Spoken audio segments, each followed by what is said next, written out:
박찬 장군이 실제 있었나? 있었어? 사유 시간에 뭘 배우고 시원아, 이수진 장군이 실제로 있었어?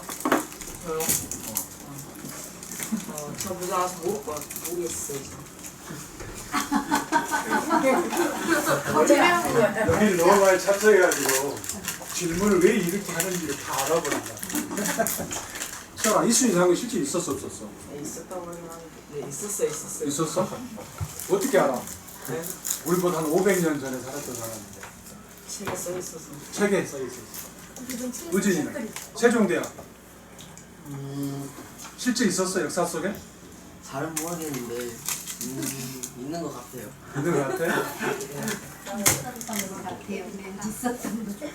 자, 오늘은 우리가 먼저 예수님에 대해서 알아볼 텐데 예수님이 실제로 이 땅에서 사셨는가? 이걸 좀 어려운 말로 역사적 존재인가? 따라서 해보세요. 역사적 존재인가? 역사적 문제가 실제 역사 속에서 우리처럼 살았는가? 그걸 알아볼 거예요. 예수님은 실제로 역사에 존재하셨냐? 자, 뭐 하시는 것 같아요? 물 위로 물 위를 걸으시고 걷고 있어요. 성경에 보면 예수님이 이렇게 물 위로 걸었다는 말씀이 있어요. 맞아요. 만약에 물 위로 걸었다면 한 발 빠지기 전에 다음 발 빼고 이게 아니에요? 실제로 물 위로 걸었어. 그럼 예수님이 물 위로 걸었다는 말은 기적 두 가지가 있어요. 하나는 분명히 사람이죠. 네. 그런데 이분이 사람과 다른 어떤 존재라는 거야. 그렇지. 자, 이건 뭐 하시는 거야? 물고기랑 빵을 우병이요. 교육 효과가 있구나. 교육 효과가 있어. 이걸 이제 좀 어려운 말로 오병이어라고 그러지. 오병이어. 병이 떡이야, 떡병자야. 떡 5덩어리하고 이거 어자가 물고기 어자야. 2마리 생선. 그걸로 몇 명 먹여서? 5,000명. 남자만 남자나 여자는 빼고. 왜요?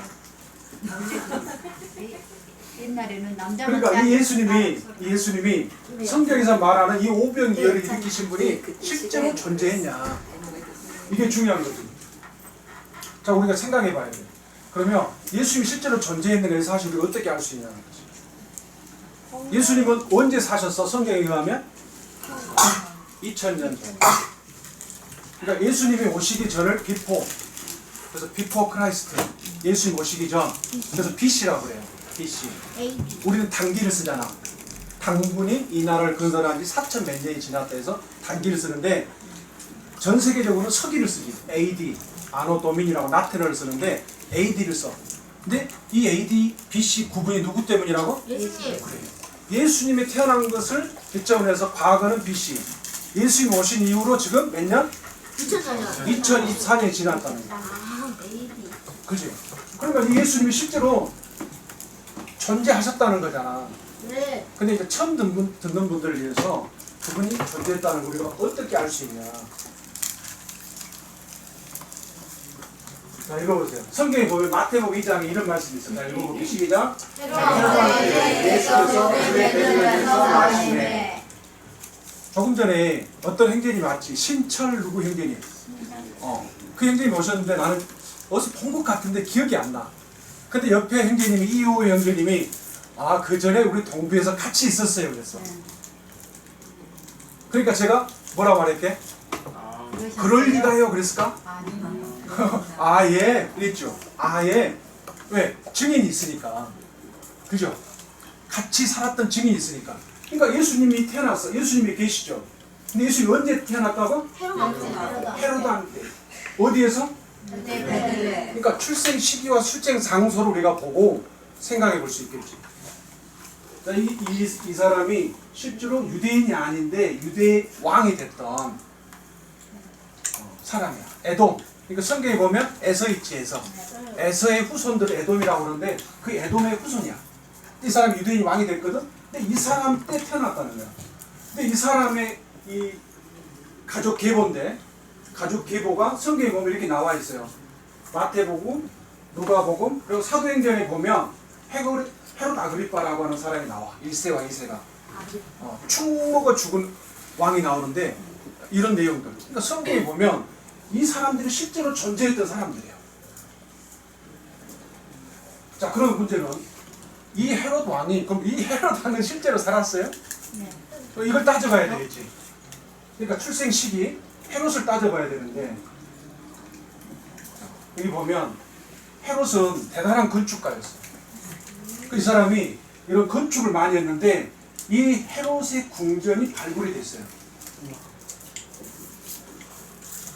그리고 이 사람이 돈도 많고 권력도 있고 재능도 있으니까 이 사람이 궁전도 여름 궁전 있고 겨울 궁전 있고 막 그랬던가 봐. 근데 그것이 이 지역에서 발견이 된 거야. 발견. 자, 이게 뭘까? 이 발굴 작업하는 거야. 그러니까 헤롯 왕은 실제로 역사적 인물이에요. 역사 속에서 존재했던 실제 인물이다. 그러면 예수님이 언제 태어났다고? 헤로도 헤롯 왕. 근데 그 헤롯 왕이 예수님이 태어났다는 소식을 동방 박사들로부터 들어. 그러니까 실제로 예수님은 헤롯 왕이 뭐라고 하냐면 예수님은 역사적 인물이다. 기독교가 꾸며내는 신이 아니에요. 자, 그 다음에 예수님이 어디서 태어났다고? 베들레헴. 베들레헴인데 성경에는 베들레헴이 두 곳이 있어요. 한 곳은 유대 베들레헴. 그래서 성경에 보면 베들레헴 에브라다야라고 하는 표현이 나오는데 그 유대 베들레헴 말이에요. 근데 스불론이라고 하는 지역에 베들레헴이 또 있어. 우리도 우리나라에 강주가 두 군데 있지. 네. 전라도 강주하고 우리가 살고 있는 경기도 강주. 그러니까 예수님이 어디서 태어났다는 거야? 유대. 유대 베들레헴. 스불론이 아니죠. 근데 지금 여기 어디냐면 베들레헴입니다. 근데 이것이 이제 여기 보니까 예수 그리스도가 탄생한 장소로 전해지는 동굴위의 교회 이래가지고 유네스코 세계문화유산에 등재했다 이렇게 나오죠. 이게 베들레헴이에요. 오늘날 베들레헴. 근데 예수님은 보세요. 원래 예수님이 태어난 장소는 베들레헴인데 어디서 사셨을까? 나사렛. 갈릴리 나사렛 살아요. 그러니까 북쪽이죠 더. 그러니까 만약에 예수님이 베들레헴에 진짜 태어났다면 이거는 내려와야 되잖아. 그죠? 근데 이게 지금 예수님을 기념하는 베들레헴 교회가 세워진 곳입니다. 자, 예수님이 실제로 역사에 존재하지도 않았는데 이런 일들이 있을까? 아니요. 근데 이걸 우리가 좀 더 살펴봐야 돼. 자, 보세요. 예수님이 진짜로 베들레헴에서 태어났다면 나사렛에서 살고 있었다면 원래 누가? 그 부모가 예수님의 양아버지인데 실제 아버지가 아니에요. 양아버지인데 예수님이 마리아를 통해서 왔잖아. 근데 그 요셉이 목수였어. 근데 갈릴리 지역에서 목수 일을 하고 있고요. 그의 아내 이름이 마리아예요. 근데 예수님이 봐봐. 지금 살기는 어디서 살고 있다고? 자살. 나사렛에 살고 있다고.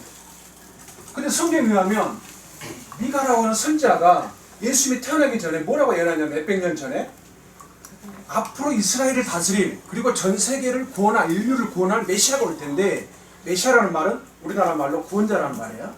근데 기름 부음을 받았다 그런 뜻인데 그 메시아가 오면 유대 베들레헴에서 태어날 것을 예언했어. 근데 우리가 두 가지를 다 살펴봐야 돼. 뭐냐? 예수님이 베들레헴에 태어났었다면 실제 인물일 뿐만 아니라 예수님이 진짜로 메시아 그분이 정말 구원자라고 하면 이 예루살렘 밑에 있는 베들레헴에서 태어난다고. 근데 지금 살고 있긴 어디서 살고 있다고? 나사렛 살고 있어. 이 거리가 얼마나 되냐면 약 160km야.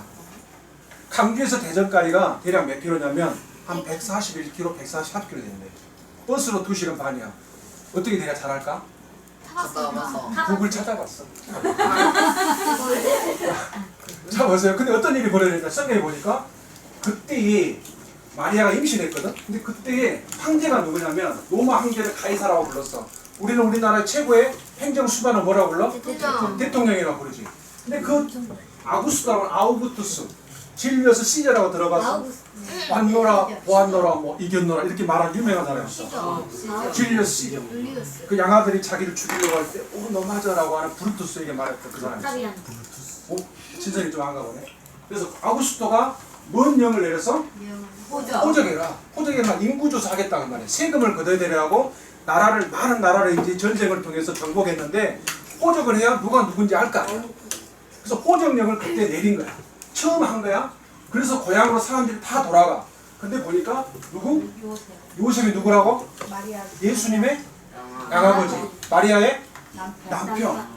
누구 집 족속이라고? 다윗 다윗의 고향이 어딜까? 베들레 나사렛. 아니에요. 다윗의 고향이 머리를 쥐어박는 사람은 지금 분위기를 계속 집중해서 들었다는 거지. 갈릴리 다윗의 고향이 어디야? 베들레 유대 베들레헴이야. 아, 그러니까 이 요셉이 다윗의 후손이라는 거야. 그러니까 어디로 가야 돼?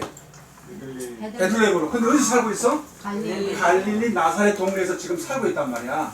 근데 어디를 향하여? 유대를 향하여 베들레헴이라고 하는 다윗의 동로로 갔다. 그랬더니 마리아가 이미 어떻게 했다고요? 잉태하였다. 그리고 거기에서 태어나신 거야.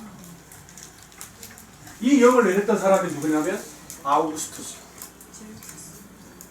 이 사람 책도 나왔어. 탁스 몽아라는 말 들어봤어? 네? 어른이 계시니까 들어봤어요 해야 되겠네요. 다 어린 애들 말이에요. 제가 지금까지는 그랬어요. 그런데 죄송합니다. 부친님. 양해해 주십시오. 자, 그 다음 두 번째.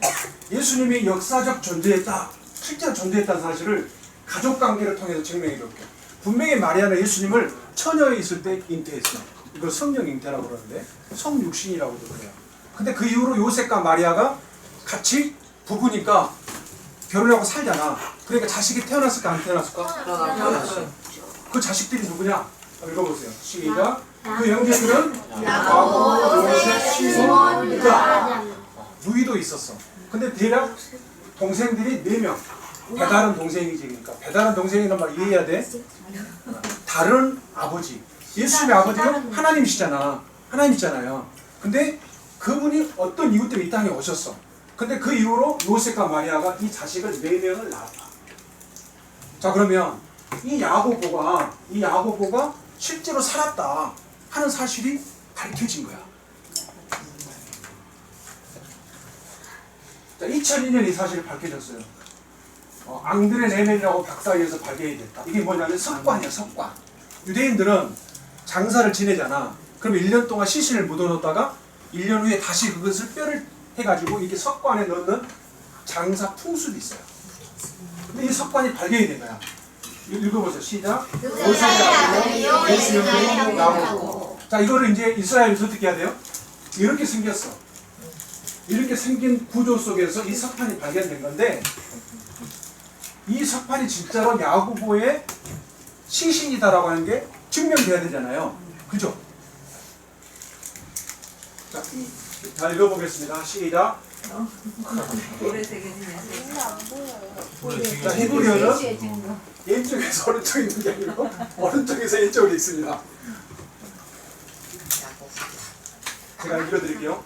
자, 들어보세요. 돌에 새겨진 이게 아니고 뭐라고 써있냐, 이렇게 써있잖아요. 요셉의 아들이요 예수의 내 야고보라고 쓰여진 거야. 이 석관이 예루살렘에서 발견이 된 거예요. 자, 그래서 이거를 이스라엘에서 진위 여부를 가려야 되잖아. 진짜인지 가짜인지. 그죠? 그래서 이렇게 쓰여진 이 석관을 측정을 한 거야. 그리고 결론이 어떻게 나냐? 야고보가 AD 62년에 순교했다고 요세푸스라고 하는 역사가가 있어. 당시 이스라엘에. 근데 이 사람이 기록을 했는데 이 글씨가 아람어예요. 히브리어가 아니고 아람어로 새겨져 있는데 진품이 확정됐다. 그리고 이것이 석관인데 BC 10년에서 AD 70년 시대의 석관이다.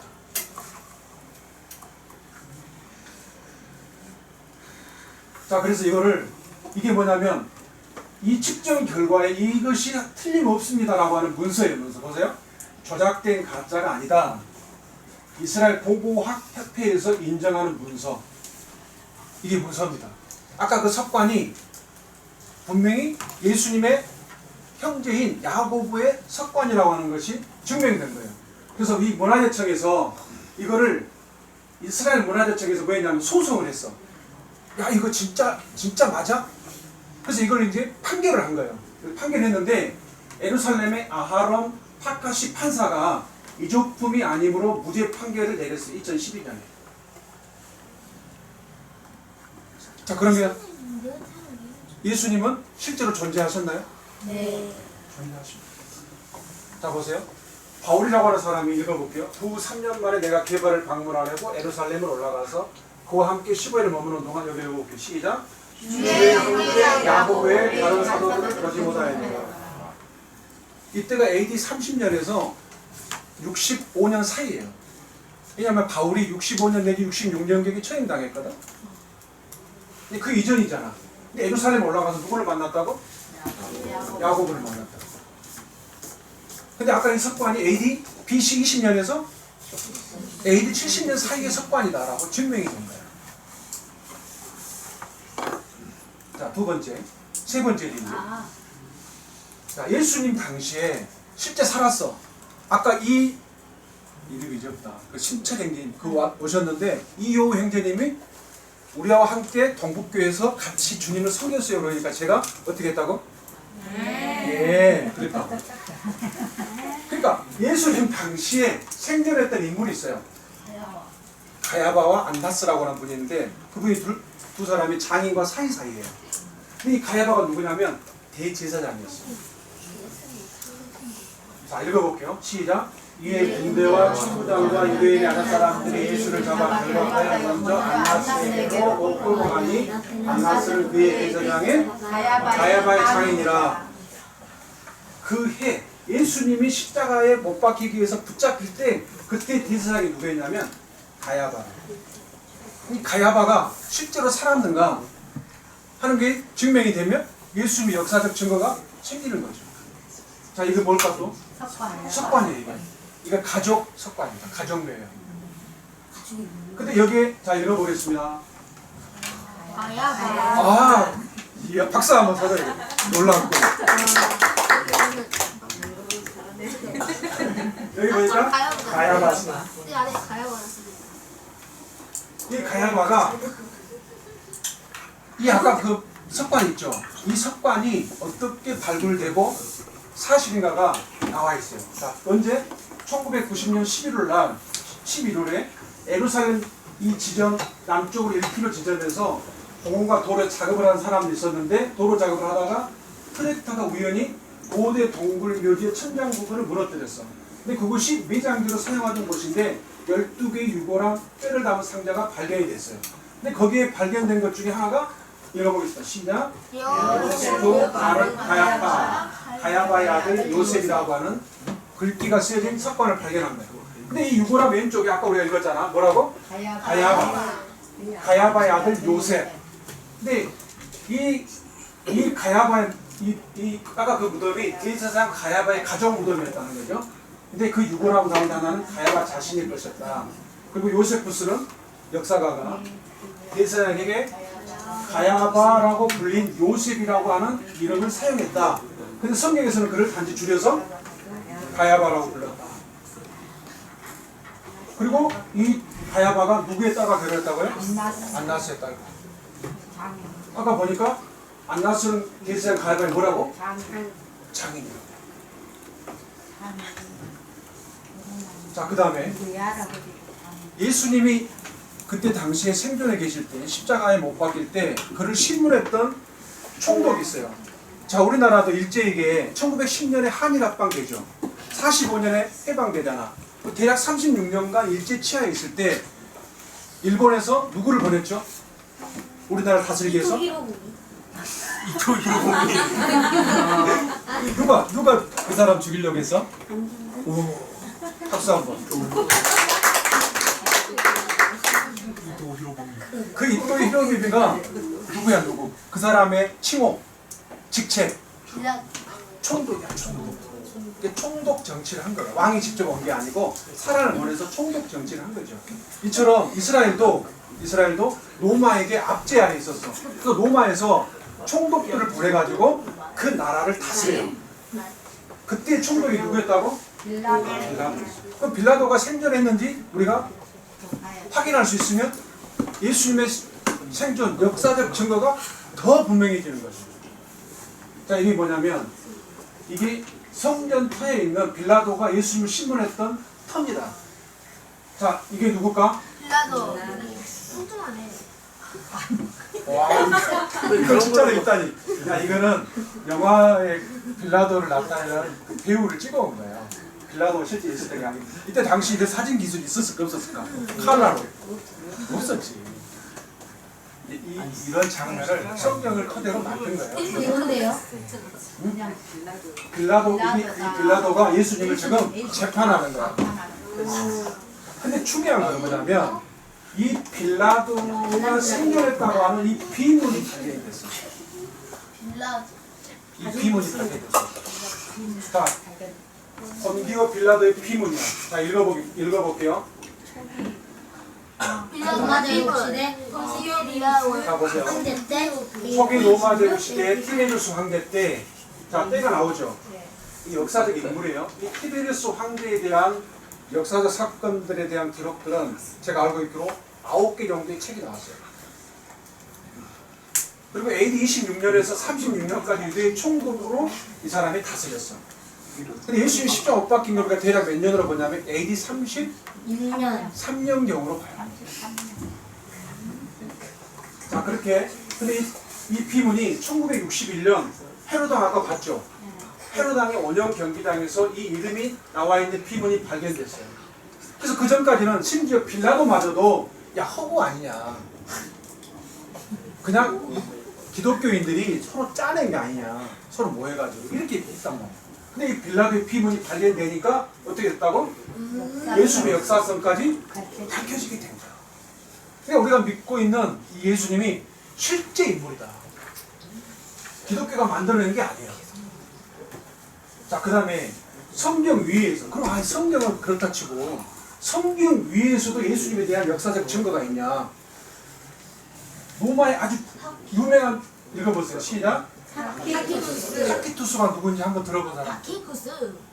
자, 이 사람이 뭘 썼냐면 게르마니아, 역사, 연대기 이런 책을 썼는데 고대 로마의 아주 유명한 정치가였습니다. 근데 이 타키투스가 뭐라고 말했냐면 그리스도라고 하는 인물은 티베리우스 황제 시대에 로마 총독 본디오 빌라도의 손에 극형을 당했다. 형이 뭐냐면 극형이라면 잔인한 방법으로 사형당했다고 했어요. 근데 아까 보니까 빌라도 그 비문을 보니까 빌라도가 누구 황제 때라고 써져 있었어요? 누구 황제 때? 티베리우스 황제 때. 그랬죠? 근데 지금 이 사람이 뭐라고 이야기했어요? 로마 총독 본디오 빌라도의 이 시대가 누구 황제 때라고? 티베리우스 황제. 타키투스가 정확하게 이야기한 거예요. 티베리우스 황제 때 로마 총독 본디오 빌라도에게. 근데 이 사람들은 중요한 거는 예수님을 실제 인물이지만 믿지 않았어. 그 차이가 있겠죠. 아까 요세푸스 이야기했죠. 네. 저도 이 요세푸스에 대한 책을 집에 갖고 있어요. 근데 이 요세푸스가 유대인 역사가예요. 이 사람이 유대인에 대한 고대사를 썼는데, 자 봐봐. 여기 보니까 이 당시에 누구라고 하는 예수라고 하는 지혜로운 사람이 있었다. 그랬죠? 빌라도가 유대인들 가운데 유력자들의 건의로 예수를 의대 십자가에 처했다. 이렇게 나오죠.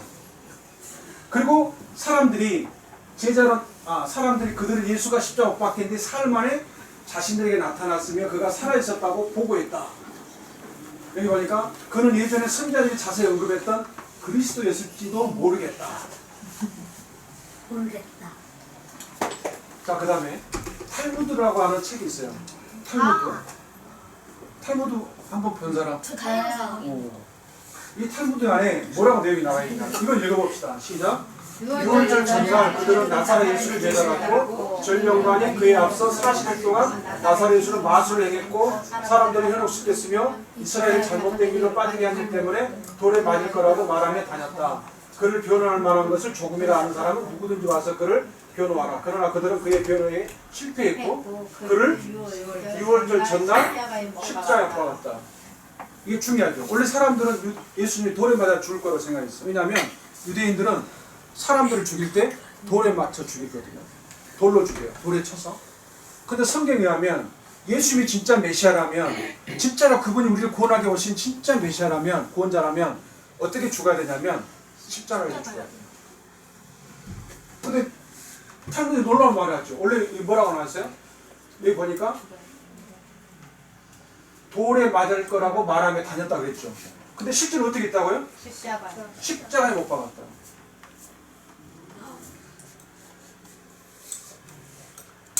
자, 예수님은 실제 역사적 인물입니다.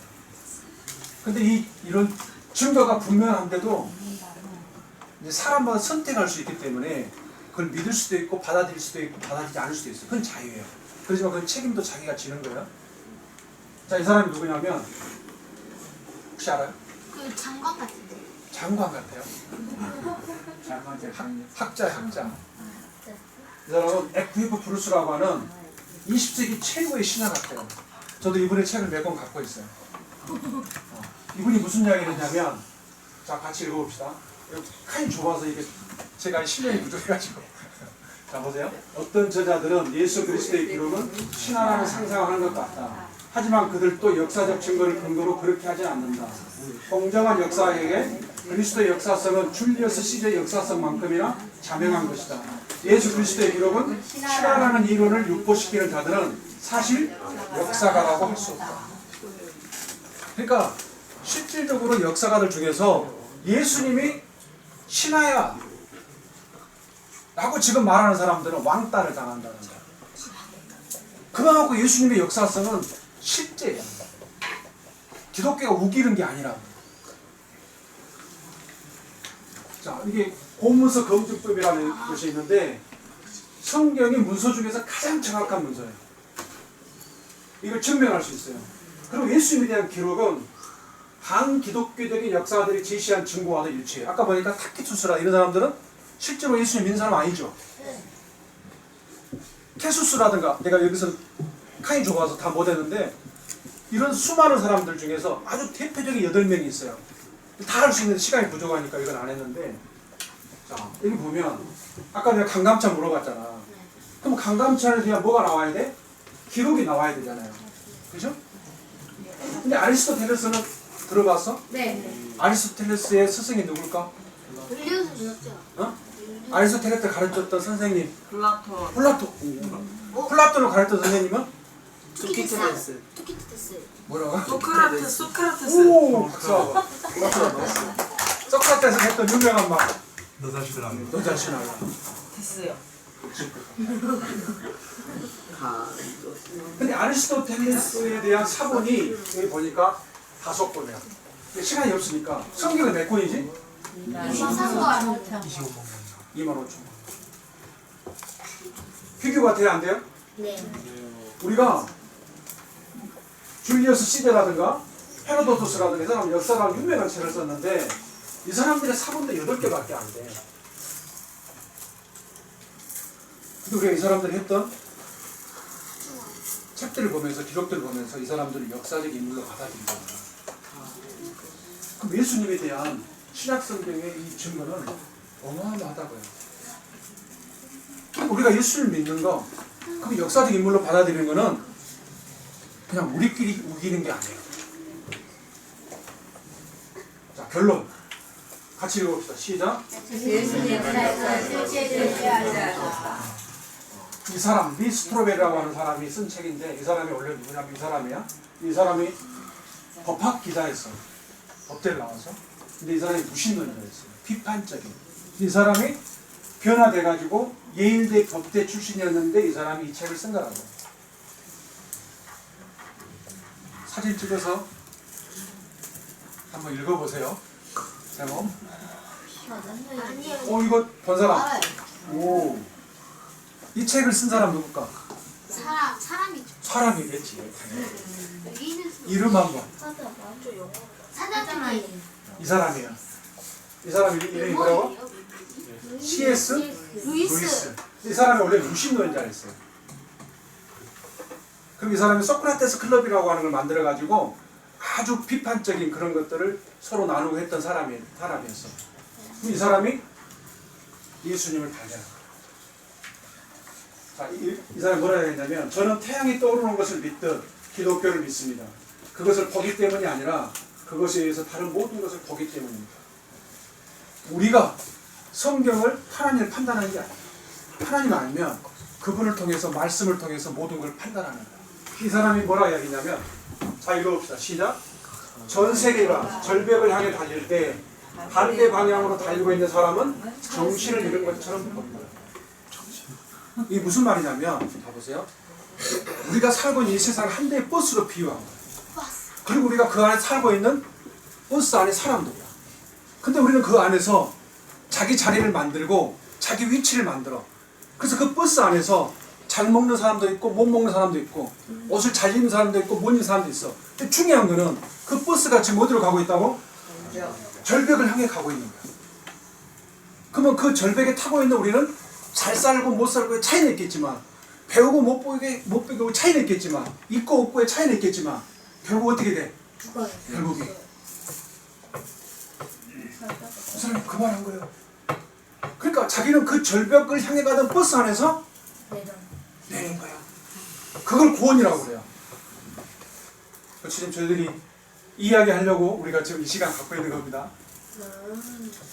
자, 그러면 우리가 이제 두 번째로 크게 두 번째 생각해 볼 것은, 그러면 그 예수 역사적으로 존재하셨는데 그 예수님이 누구냐? 우리는 이 이름과 호칭을 통해서 알아볼 거예요. 자, 우리가 만약에 사업을 해, 이현옥 자매님이 사업을 해, 그럼 사장님이야. 그럼 우리는 이현옥, 그 다음에 뭐라고 그랬죠? 사장님. 그럼 사장님, 그럴 때 사장님은 이름일까 호칭일까? 호칭. 이현옥은 이름. 이름. 예수님은 예수 그리스도라고 불려져요. 자, 예수님이라고 하는 것은 뭐일까? 이름입니다. 그리고 예수 그리스도라고 하는 호칭으로 불려져요. 그리스도는 뭐일까요? 호칭이에요. 직책입니다. 그걸 이제 살펴보면서 오늘 말씀을 드릴게요. 자, 이름과 호칭 속에는 뭐가 들어가 있을까? 신분과 사명, 그분이 뭔 일을 하는지, 그분의 신분과 그분이 무슨 일을 하는지가 들어있어요. 자, 예수님이 태어날 때 마리아에서 베들레헴에서 태어났잖아요. 그때 그 이름을 요셉이 지었을까? 아니면 누가 지었을까? 하나님. 할아버지가 지었을까? 하나님. 누가? 하나님. 하나님이 뭐라고 지으라겠어요? 이름을? 예수라 하라. 무슨 뜻이야? 자기 백성을 그들의 죄에서 구원할 자이심이라 하니라. 그러니까 예수님이라고 하는 이름 속에는 뭐가 들어있어? 예수 이름의 뜻이 뭐예요? 구원자야. 구원자. 자, 이게 뭐입니까? 성과 악을 알게 하는 나무의 실과와 생명나무야. 하나님이 주에 말씀드렸잖아요. 하나님이 사람을 만들고 나서 인간에게 자유의지를 줬어요. 그들은 100% 하나님을 순종할 수도 있고 불순종할 수도 있어. 근데 그 의지를 가지고 그들이 하나님을 떠나면 그가 뭐가 돼? 죄가 되고, 마치 물을 떠난 물고기처럼 하나님을 떠나면 그들이 죽게 되는 거예요. 그것이 뭐냐면 성과 악을 알게 하는 나무의 실과예요. 잘 보세요. 나중에 이제 우리 연대까지 배울 건데, 자, 이게 생명나무라고 우리가 치면 반대말은 무슨 나무가 돼야 돼요? 생명나무의 반대말은 무슨 나무가 돼야 돼요? 사망나무. 그렇지, 사막나무가 돼야 돼요. 근데 하나님이 왜 반대되는 나무를 사막나무로 안 하고 성과 악을 알게 하는 나무라고 했을까? 선과 악을 정하는. 성과 악을 결정하는 분이 누구예요? 하나님. 근데 성과 악을 내가 결정하겠다라고 하는 순간 뭐가 이른다고? 그게 죄라고. 내 뜻대로. 내 인생을 내 뜻대로, 내 마음대로, 내가 인생의 주인이 돼서. 그래서 여러분들이 사춘기가 되면 부모와 충돌하죠. 왜 충돌하지?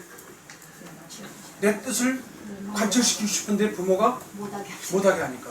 그 전에는 부모하고 충돌이 있어 없어? 별로? 없지. 근데 여러분들 뜻이 세워지기 시작해요. 근데 시원이하고 잠깐 이야기해봤는데, 부모하고 만약에 충돌이 있다가 나중에는 어떻게 하죠? 타협을 해. 왜? 살아야 되니까. 이러다가 내가 쫓겨날지도 모르겠다. 내가 독립할 때까지는 타협하고 살아야겠다. 근데 그 결정도 누가 하는 거야? 우리는 이 시간은 그걸 전할 시간이 아니기 때문에 넘어갈게요. 자, 그때 하나님께서 성과 악을 딱 먹는 이 나무를 먹었죠. 열매를 먹었죠. 그게 죄가 됐고 뭐가 일어났어? 사망이. 사망이라는 말은 분리라는 말이에요. 하나님과 분리가 일어났다. 그래서 우리 몸은 영과 몸의 삼위일체인데, 우리는 3층 건물과 같아. 우리 몸은 몸과 혼과 영의 3층 건물과 같은데 이 몸과 영혼이 분리되는 거 그걸 뭐라고 그래요 우리가? 죽음. 사망. 그래서 사람이 죽으면 동사무소 가서 무슨 신고하죠? 사망 신고. 그래서 우리가 부모님이 만약에 죽으셨어. 그럼 뭐라고 표현해요? 돌아가셨다. 숨을 거두셨다. 그러죠? 어디로 돌아갔을까? 반대로. 하나님 앞에 심판받기 위해서. 사람이 죽으면 곧바로 하나님 앞에 소환됩니다. 재판받기 위해서. 근데 사람이 만약에 하나님 앞에 가가지고 죄에 대한 심판을 받고 죄가 드러나면 어디로 가야 돼요? 죄야. 그때는 늦어요. 그래서 이 땅에 살아있는 동안에 이 죄의 문제를 해결해야 돼. 그래서 어떤 사람에게는 하나님 100년도 살게 하시는 거야. 왜 그럴까? 회개하라. 돌이킬 수 있는 기회를 주는 거야. 자, 그런데 사람이 죄를 지었으면 그 죄를 해결할 수 있는 능력이 인간에게 있으면 자기가 자기를 구출하면 되잖아요. 근데 그게 안 되니까 하나님이 뭘 약속했어? 구원자를 약속했어. 그 구원자 이름이 여자의 후손으로 불려줄 거다. 근데 그 여자의 후손이 와서 뭘 하냐면 뱀의 머리를 발로 밟을 것이다. 뱀이 사단을 상징하는 거야. 사단이 마귀가 사람에게 죄를 짓기 위해서 하나님이 죽음을 선고할 수밖에 없게끔 만들었죠. 그러니까 그 뱀의 머리, 다시 말하면 뱀이 가지고 있는 이 사망이라고 하는 권세를 깨뜨릴 그 누군가가 올 거다라고 했는데 그 구원자를 창세기 3장 15절에서 약속했어. 여자의 후손이 온다. 이 여자의 후손이라는 말을 잘 들어보면 보세요. 모든 남자는 이합제하겠죠. 남자와 여자는 뭘 갖고 있어? 염색체를 갖고 있단 말이야. 근데 여자는 뭐만 갖고 있어요? X만 갖고 있어. 남자는 XY를 갖고 있지. 근데 남자가 X를 주면 뭘로 태어나? 딸. Y를 주면? 그러면 C는 누가만 줄 수 있어? 남자만 줄 수 있어. 여자는 C를 줄 수 있어요? 없어요? 없어요. 그러니까 모든 태어난 아이는 다 누구의 C예요? 남자의 근데 지금 여자의 후손이란 말은 뭔 말이야? 남자의 C를 받지 않고 오셨다. 그분이 올 거라는 거야. 그래서 처녀에게서 예수님이 온 거예요. 자, 두 번째 예수님이 뭐로부터 구원한다는 거야? 죄로부터. 그러니까 인간의 가장 중대한 문제는 직장이 아니에요. 죽는다는 거야. 근데 그 죽음이 왜 왔을까? 죄 때문에. 그리고 그 죄의 결과가 뭐일까? 사망. 지옥이란 말이야. 자, 이 죄로부터 아담과 하와가 뱀의 유혹을 받아서 선악을 알게 한 나무의 실과를 따먹죠. 그리고 그 결과가 뭐예요? 죽음이야. 이거 뭐 하는 것 같아요? 함유.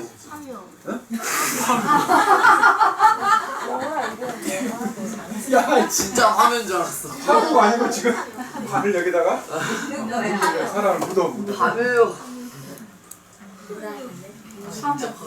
내가 중학교 때 할머니가 옆에서 불 떼는데 같이 불 떼고 있어. 학교 가기 전에 할머니 집 들려서 갔는데 같이 할머니가 불을 떼고 있는데 할머니 옆에서 갑자기 쓰러졌어. 그래가지고 어른들이 야 빨리 학교 가 하고 막 어수선하고 그럴 때니 학교를 갔다 왔는데 할머니가 돌아가셨어. 그리고 그때 동네에는 우리는 장사를 지내면 동네 해관에다가 놔뒀어요. 부치는 기억하시죠? 그리고 나중에 상여라고 그러는데 나중에 이렇게 묻어요. 제가 그때 중학교 때 생각이 났어요. 사람이 죽으면 어떻게 될까? 그때 할머니를 땅에 묻어놨어. 그리고 그 이유는 뭐가 될까? 근데 하나님이 사람이 지금 이렇게 됐는데 예수님이 오셔서 뭘 하시겠다는 거예요? 그 사람들을 보내가지고 자기 백성을 삼겠다는 거야. 그래서 하나님의 백성이 되게 하기 위해서 오신 거야. 자, 사람은 지금 하나님과 사람 사이에 뭐가? 죄가. 그래서 사람이 하나님께 갈 수가 없어요. 사람이 태어날 때 어떤 사람은 뱃속에서부터 하나님을 믿었다. 그걸 뭐라고 그래? 모태신앙이라고 그러잖아. 그렇게 될 수 있어 없어? 없어요. 선악을 알게 나면 실과를 따먹는 순간 인간은 하나님과 아무런 관계가 없는 거야. 구원이라고 하는 게 뭐냐면 하나님과 관계가 회복된 걸 말하는 거야. 다시. 근데 이 죄가 하나님께 갈 수 없게 만들어요. 근데 이 문제를 하나님이 예수님이 오셔서 이 문제를 해결하셔가지고 아담과 하와가 처음에 에덴 동산에서 행복하게 살던 때와 같이 하나님과의 관계를 회복시키기 위해서 오신 거야, 예수님이. 자, 보세요. 그래서 이 예수님이 그럼 누구냐? 이 부분부터 좀 살펴봐요. 자, 예수님이 누구라고요? 창조주. 창조란 말 제가 말씀드렸죠. 자, 이거는 창조예요? 만든 거예요? 만든 만든 거. 거지. 자, 읽어보겠습니다. 시작. 태초에 말씀이 계시니라. 이 말씀이 하나님과 함께 계셨으니 이 말씀은 곧 하나님이시다. 여기 보니까 두 인격이 소개되죠. 하나님이 계시죠. 그리고 하나님과 함께 계시는 또 다른 하나님이 계시죠. 이분이 예수입니다. 그 말은 하나님이라는 말을 제가 말씀드렸잖아. 하나님이라는 뜻은 굿이라는 말에서 왔어요. 굿이라는 말은 착하다, 선하다. 근데 하나님을 이럴 때 하나님은 선한 분이다라고 영어권 사람들은 생각하는 거예요.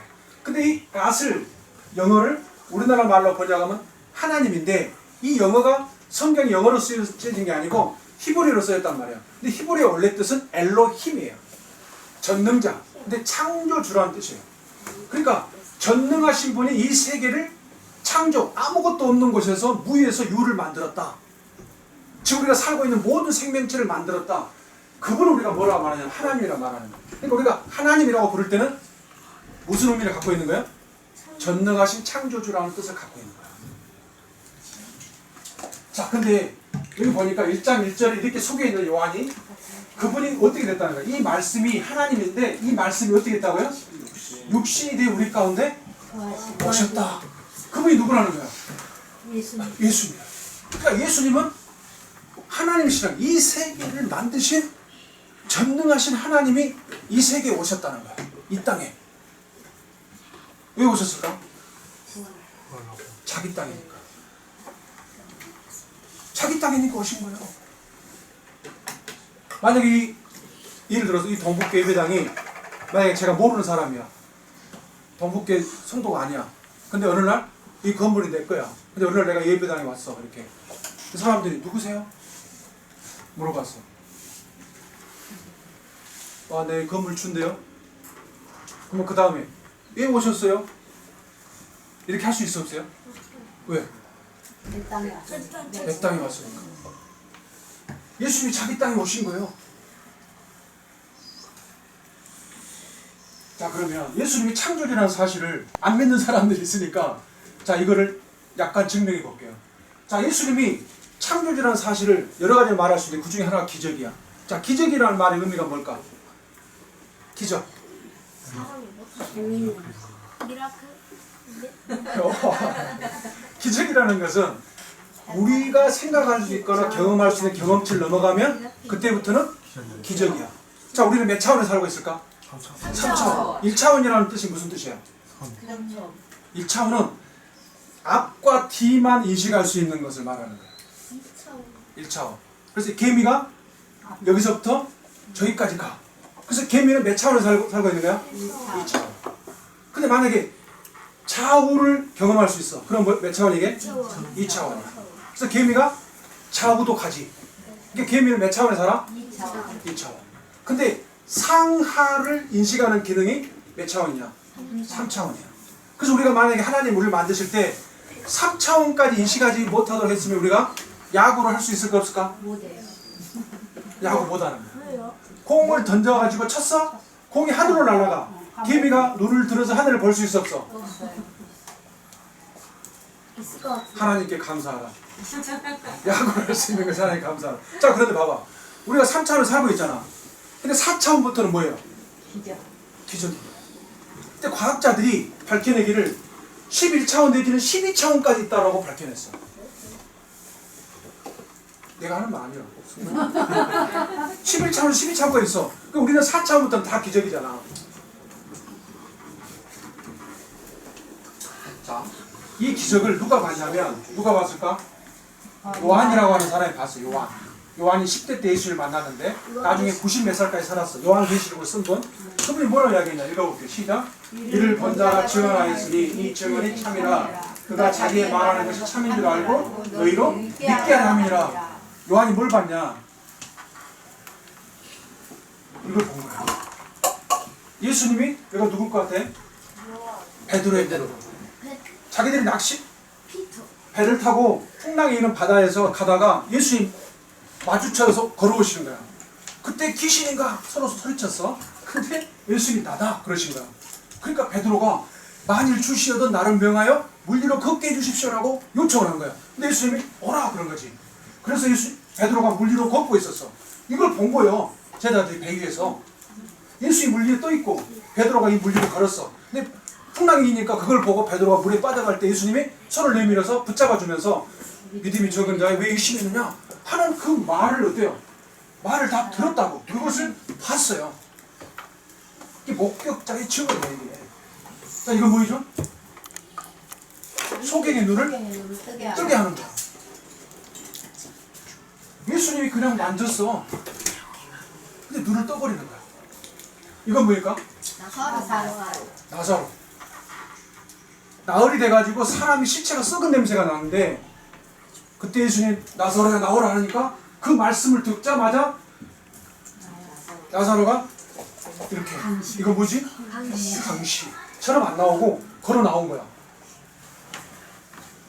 자 보세요. 읽어볼게요. 시작. 예수께서 제자들 앞에서 이처게 괴롭게 아니한 하나님께서 많이 하셨으나 어디 이것을 들어가면 너희로 예수께서 하나님의 아들 그리스도이심을 믿게 합니다. 자 이거 뭐 하는 것 같아요? 이거 누구? 도마야. 도마가 지금 뭐 하는 거야? 옆구리에 참새. 예수님의 옆구리에 손가락을 지금 넣어보고 있는 장면이야. 도마는 예수님이 다시 살아났다. 예수님이 진짜 하나님이신 증거 중에 기적 중에 기적은 뭐냐면 예수님이 십자가에 죽으셨다가 다시 3일 만에 살아납니다. 근데 예수님이 살아나서 제자들 앞에 나타났을 때 그때 도마가 그 자리에 없었어. 그 제자들이 야 우리가 예수님 봤다. 불과 며칠 전에 십자가에 죽으셨던 그분을 그리고 무덤에 묻었고 장사 지냈던 그분을 자기들이 봤거든. 근데 제자들이 예수님이 살아났다 가니까 도마가 야 내가 그 손에 그 옆구리에 내가 손을 넣어보지 않고는 못 믿겠다.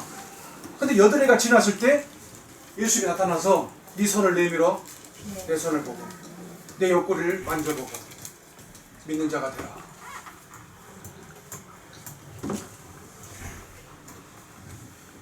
죽은 자들 가운데서 부활하셔가지고 하나님의 아들로 선포되셨어. 그분이 우리 주님 예수 그리스도입니다.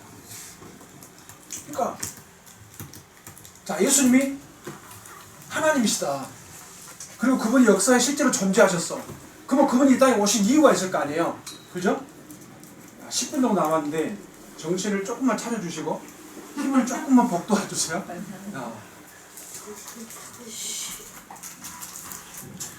예수님이 이 땅에 오셨을 때 예수님이 제자들에게 물어봤어요. 너희가 나를 누구로 아느냐? 그러니까 시몬 베드로가 대답했는데 주는 그리스도입니다. 그리고 살아계신 하나님의 아들이십니다 라고 대답을 했어요. 자 보세요. 그리스도라는 말은 우리나라 말로 아까 구원자 그런 뜻이에요. 히브리 말로 메시아 그런 뜻입니다. 자 근데 자 이거 누구 같아요? 엘리야입니다. 엘리야는 선지자지. 그럼 선지자들이 하는 일이 뭐예요? 하나님 말씀을 전해주는 거야. 대신. 그러니까 보세요. 옛날에는 하나님이 선지자를 통해서 말씀했어요. 근데 그 하나님이 이 모든 날 마지막에는 누구를 통해서? 아들을 통해서. 그러니까 예수님 이 땅에 오신 이유는 뭐냐면 하나님 말씀을 아버지의 말씀을 아까 아버지 하나님이 계시고 예수님은 아들 하나님이시잖아요. 같은 창조주인데 아버지와 아들이 계신 거야. 근데 그 예수님이 이제 사람들이 오셔서 말씀하시는 거야. 그러니까 그분의 말씀은 누구의 말씀이에요? 그분의 말씀을 거역하는 건 누구의 말을 거역하는 거예요? 예수님이 이렇게 말씀한 거예요. 내가 진리를 말하는데 어째 나를 믿지 않느냐. 하나님께 속한 자는 하나님의 말씀을 듣는다. 듣지 않으면 하나님께 속하지 않기 때문에. 자, 두 번째.